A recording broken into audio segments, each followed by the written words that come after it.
सर्वांना नमस्कार. तर मग डीप लर्निंगची ISC 2 आहे आणि आपला विषय आहे इंटरप्रिटेबिलिटी इन डीप लर्निंग.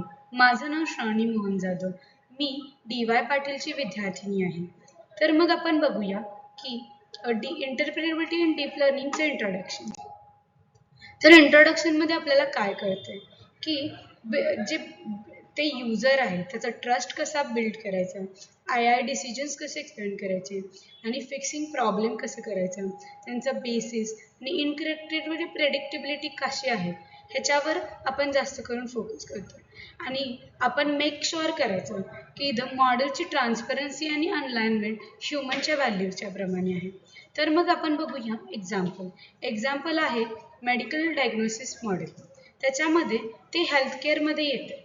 त्या हेल्थकेअरमध्ये आपण डॉक्टर काय करतोय, डीप लर्निंग मॉडेल एक्झॅक्टली त्याच्यात काय करतोय, ते जे एक्सरे असतात त्याच्यामध्ये AI डायग्नोसिस कसं केलं जातं आणि डॉक्टर्सला व्हेरीफाय होतं की एक्झॅक्टली कुठे काय फॉल्ट्स आहेत. तर मग आपण नेक्स्ट स्लाइड बघूया.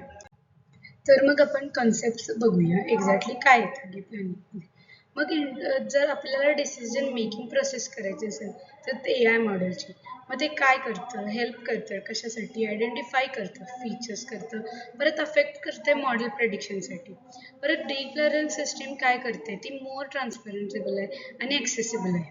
मग त्याचं एक्झाम्पल काय आहे की इमेज क्लासिफिकेशनमध्ये आपण एक्झाम्पल घेतो डॉगची इंटरप्रिटेबिलिटी मधून जर टूल्सचा यूज केला आपण तर ते काय करते की त्याचे प्रॉपर रिजन्स आपल्याला दिसतात. म्हणजे त्या डॉगचे इयर्स, त्याचे नोज, म्हणजे त्याचे पर्टिक्युलर पार्ट्स आपल्याला करते.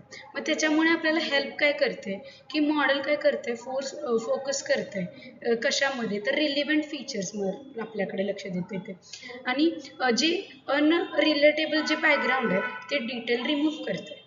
तर मग आपण नेक्स्ट स्लाइड बघूया, ज्याच्यामध्ये आता आपण बघणार आहे वर्किंग मॉडेलचं वर्किंग कशावर होतंय तर इंटरनल लेयर आहे ज्याच्यात न्यूरल ॲक्टिवेट्स होते आणि त्याच्यामुळे काय होतं अनालाइज आणि ते कशानंतर होते तर आफ्टर प्रेडिक्शन नंतर होते.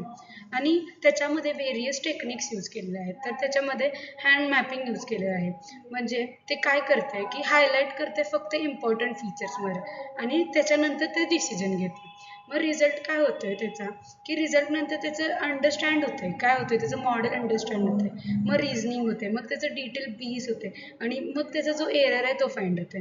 मग त्याचं एक्झाम्पल काय आहे तर आहे ग्रीड CAM. त्याचं फुल फॉर्म काय येतो तर gradient weighted class activation mapping. मग त्याच्यामध्ये काय होते इमेज जे आहे ते रिजन आहे ते कळतंय आणि मग त्याच्यामुळं CNN कशामध्ये होतोय तर तो आउटपुटमध्ये होतोय. मग त्याच्यानंतर जी इमेज आहे त्याच्यामध्ये फेस, बॉडीज आणि एरियाज ऑफ अ मॉडेल केलं जाते, यूज केलं जाते आणि हेल्प काय करते युजरचं कन्फर्मेशन होते. त्यानंतर आपण नेक्स्ट स्लाइडमध्ये बघूया. त्याच्यामध्ये आता आपण बघतो की चॅलेंजेस आपल्यासाठी काय आहेत आणि लिमिटेशन्स काय आहेत. मग त्याच्यामध्ये काय होते की आपल्यासाठी मेन चॅलेंज काय आहे की जे मॉडेल आहे त्याच्यामध्ये खूप सारे पॅरामीटर्स आहेत. मग ते पॅरामीटर्सला सगळ्यांना आपण कसे काय म्हणू शकतो की स्वीकार करू शकतो. त्याप्रमाणे तर आता आपल्या सगळ्या गोष्टी एका टाइमला होऊ शकत नाही कारण की मॉडेलची तेवढी ॲक्युरेसी नाही आहे आणि इंटरप्रेटेबिलिटी जरी असली तरी पण ते मॉडेल ॲक्युरेट आपल्याला उत्तर देणारच नाही आहे. मग त्याच्यामध्ये जर दिलं तरी त्याची लेस पॉवर असणार आहे. आणि त्यानंतर मग आपण बघूया की एक्झाम्पल काय ते एक्झाम्पलमध्ये आहे ब्लॅक बॉक्स प्रॉब्लेम. त्या ब्लॅक बॉक्स प्रॉब्लेममध्ये एक्झॅक्टली काय होतं तर मग जे डीप लर्निंग न्यूरल नेटवर्क आहे ते काय करते, जे ब्लॅक बॉक्स आहे त्याचं बिहाइंड प्रेडिक्शन आहे किंवा हिडन आहे ते रिअलाइज आहे. आता फॉर एक्झाम्पल जे सेल्फ ड्रायव्हिंग कार्स असतात त्याच्यामध्ये न्यूरल नेटवर्क यूज केलं जातं.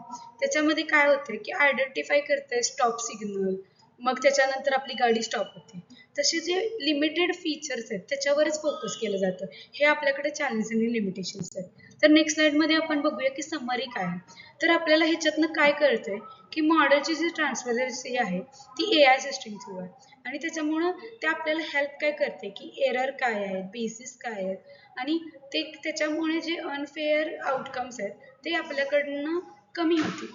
आणि त्याच्यानंतर काय होते बॅलन्स होते प्रोफेशनलमध्ये. परत इथिकल ए आय डेव्हलपमेंट होतं. आणि जर रिअल लाईफ वर्ल्ड एक्झाम्पल आपण घेतलं तर त्याच्यामध्ये आपण फायनान्समध्ये मोस्टली हे यूज केलं जातं. ज्याच्यामध्ये काय करतं आपलं अंडरस्टँड करतं की मॉडेल किती अप्रोप्रिएट आहे आणि त्याच्यानंतर रिजेक्शन रोलचं ॲप्लिकेशन होतं. मग त्याच्यावरला की फॅक्टर काय आहे, लाईक क्रेडिट कार्डचा स्कोअर कळतोय, इन्कमची लेवल कळते आणि ते इन्शुअर करते की डिसिजन जे बिल्डिंग आहे ते युजरच्या confidence in A I driven सिस्टीममध्येच होते. तर मग आपल्याला कळालंच आहे आपण आत्तापर्यंत काय म्हटलं. तर थँक्यू.